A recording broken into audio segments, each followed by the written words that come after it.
Warahmatullahi wabarakatuh. Selamat siang Bapak atau Ibu dosen dan teman-teman sekalian. Perkenalkan, nama saya Muhammad Arfian Wahyu Utomo. Pada kesempatan hari ini saya akan mempresentasikan tugas analisis bahasa dengan judul Analisis Bahasa Gaul.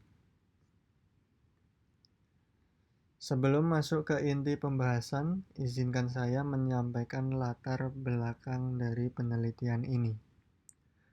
Bahasa adalah sebuah sistem tanda yang terus berkembang seiring dengan perubahan masyarakat. Salah satu bentuk perkembangan itu adalah munculnya apa yang kita kenal sebagai bahasa gaul atau kosakata gaul. Bahasa gaul bukan sekadar kata-kata acak. Setiap kata atau frasa di dalamnya ternyata memiliki fungsi sosial dan pragmatik yang bisa kita analisis secara ilmiah. Analisis ini bertujuan untuk 3 hal, yaitu mengidentifikasi, mengklasifikasi, dan menginterpretasi fungsi bahasa. Pada 50 data kosakata gaul yang saya kumpulkan dari berbagai platform digital dan percakapan sehari-hari, ada 3 pertanyaan penelitian yang menjadi fokus analisis ini. Pertama, bentuk bahasa gaul apa yang paling sering digunakan di kalangan remaja? Kedua, faktor apa saja yang mempengaruhi remaja untuk memilih menggunakan kata-kata gaul tersebut? Dan ketiga, pada konteks apa kata-kata gaul itu paling banyak digunakan oleh remaja?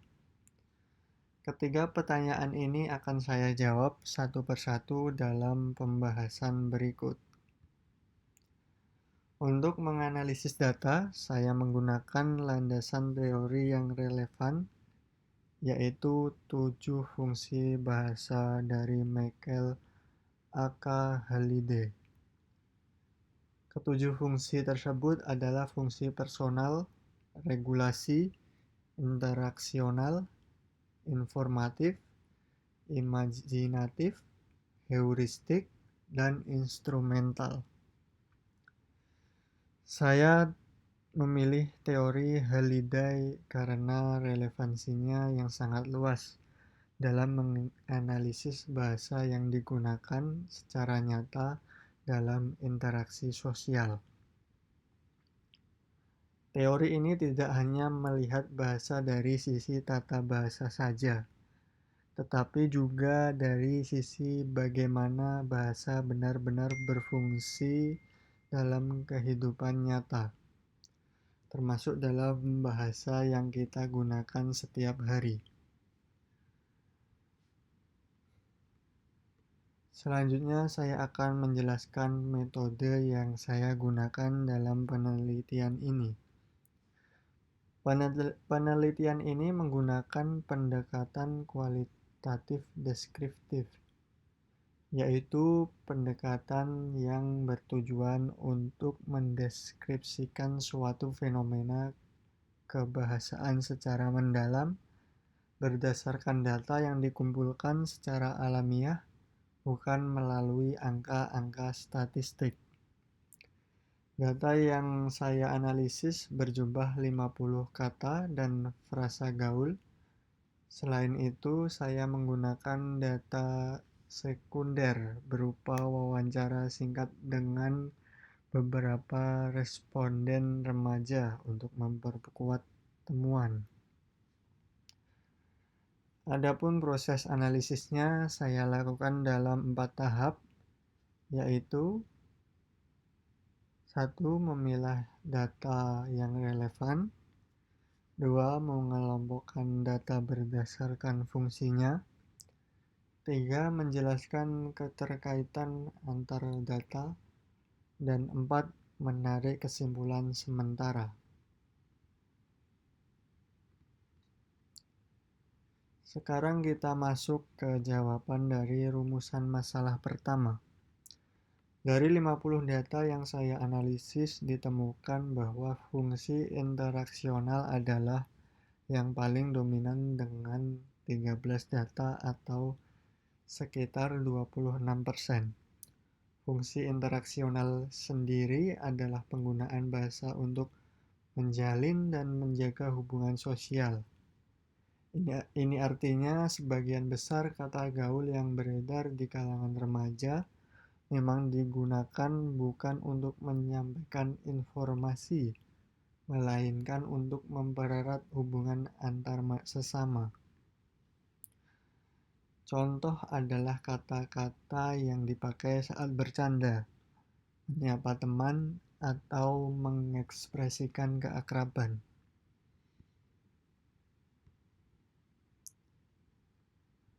Berikut kita masuk ke jawaban rumusan masalah kedua tentang faktor-faktor yang mempengaruhi remaja menggunakan bahasa gaul.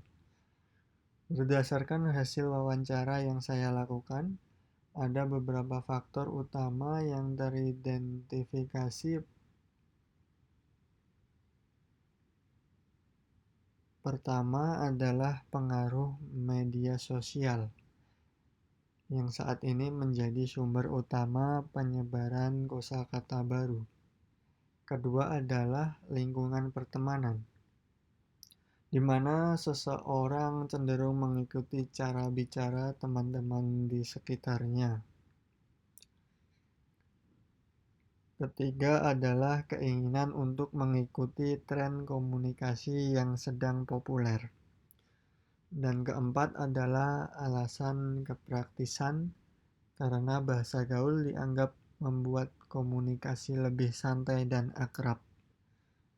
Secara keseluruhan, bahasa gaul dianggap lebih sesuai dengan gaya komunikasi remaja masa kini karena terasa lebih natural dan tidak kaku.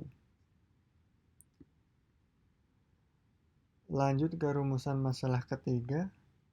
Temuan menunjukkan bahwa bahasa gaul paling banyak ditemukan dalam 4 konteks utama, yaitu media sosial, chat online, percakapan antar teman, dan lingkungan pergaulan remaja secara umum. Dari semua konteks tersebut, satu benang merahnya adalah situasi informal. Bahasa gaul sangat jarang ditemukan dalam situasi formal karena fungsinya yang memang menciptakan suasana santai dan akrab. Ini menunjukkan bahwa remaja sebenarnya sudah memiliki kesadaran untuk memilah penggunaan bahasa sesuai konteksnya. Selain menjawab ketiga rumusan masalah, ada satu temuan menarik lain yang ingin saya sampaikan, yaitu tentang polisemi fungsional. Temuan penting dalam analisis ini adalah bahwa sebagian besar kosakata gaul tidak bekerja hanya dalam satu fungsi saja. Satu kata gaul bisa memiliki lebih dari satu fungsi sekaligus, tergantung konteks penggunaannya.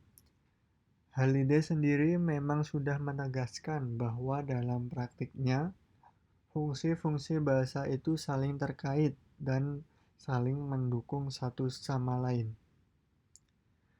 Temuan ini memperkuat pandangan bahwa bahasa gaul bukan sesuatu yang sederhana, melainkan sebuah sistem komunikasi yang kaya dan kompleks. Baik, sekarang kita tiba di bagian kesimpulan. Dari keseluruhan analisis yang telah dilakukan, ada 3 poin utama yang dapat saya simpulkan. Pertama, fungsi interaksional dengan 26% adalah yang paling dominan. Ini menunjukkan bahwa kosakata gaul terutama digunakan untuk membangun hubungan sosial dan membentuk identitas kelompok di kalangan remaja. Kedua, fungsi personal dan regulasi yang masing-masing mencapai 20%, memperlihatkan bahwa bahasa gaul juga berperan sebagai sarana ekspresi emosi, sekaligus alat kontrol sosial dalam pergaulan. Ketiga, temuan polisemi fungsional membuktikan bahwa satu kosakata gaul bisa memiliki beberapa fungsi sekaligus, sehingga bahasa gaul merupakan sistem komunikasi yang dinamis dan tidak bisa dipandang remeh.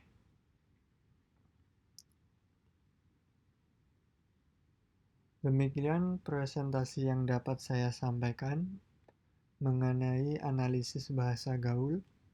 Saya mohon maaf apabila ada kekurangan dalam penyajian materi. Terima kasih atas perhatian Bapak atau Ibu dosen dan teman-teman sekalian. Wassalamualaikum warahmatullahi wabarakatuh.